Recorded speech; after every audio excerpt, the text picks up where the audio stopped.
नमस्कार।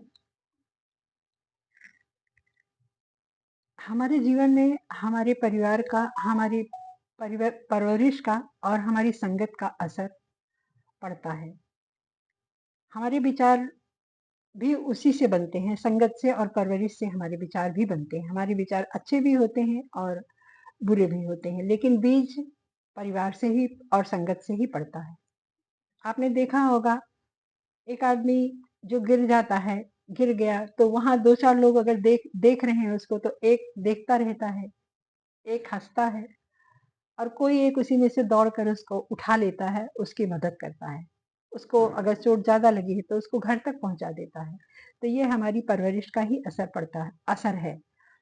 हमारा सनातन कहता है कि हम जो भी कर्म कर रहे हैं, ब्रह्मांड, यूनिवर्स हमारे हर कर्म को देखता रहता है और अ, हमें सावधान भी करता रहता है। हम कुछ अगर बुरा करते हैं, तो हमारा अंतर्मन एक बार ज़रूर उसको मना करता है, वो टोकता है। ये निर्विवाद सत्य है कि हम जो भी करते हैं, हम जो भी करेंगे, अच्छा या बुरा जो भी करेंगे, उसका उसके कर्म फल से हम बंध जाते हैं।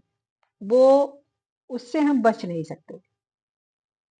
और भाग्य भी होता है, लेकिन भाग्य के इस भरोसे तो हम हर जगह बैठ नहीं सकते। जैसे हमें अगर परीक्षा पास करनी है तो हमें पढ़ना होगा। बिना पढ़े तो हम भाग्य के भरोसे नहीं बैठ सकते कि भाग्य में होगा तो पास हो जाएंगे। ऐसा नहीं होता है। भाग्य को भी प्रयास चाहिए, बिना प्रयास के भाग्य नहीं बनता है। सनातन में कर्म को 3 रूप में देखा गया है। पहला है प्रारब्ध, दूसरा है आरब्ध और तीसरा है अनारब्ध। प्रारब्ध हमारा संचित कर्म है। ये भाग्य से जुड़ा, इसको कह सकते हैं। प्रारब्ध वो है जो हमारी आशा के विपरीत कोई अच्छा फल दे दे, तो वहां हम कह सकते हैं कि ये हमारा प्रारब्ध था, या ये हमारा अच्छा कर्म था, ये हमारा भाग्य था। यहाँ हम कह सकते हैं। आरब्ध वो है जो हम दैनिक जीवन में करते चलते हैं। जैसे खाना बनाया तो खाना मिलेगा, फल फूल पुष्प लगाए तो हमें वो मिलेगा, हमें खेती करना है तो हमें बीज डालना होगा।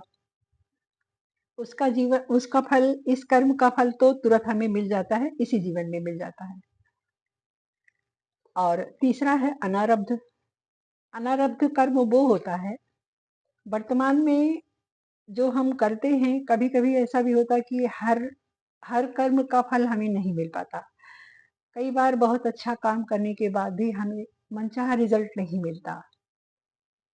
तो वो ईश्वर के विधान के अनुसार वो कर्म हमारा संचित रहता है और फिर वो हमें नेक्स्ट योनि में मिलता है, अगले जन्म में मिलता है।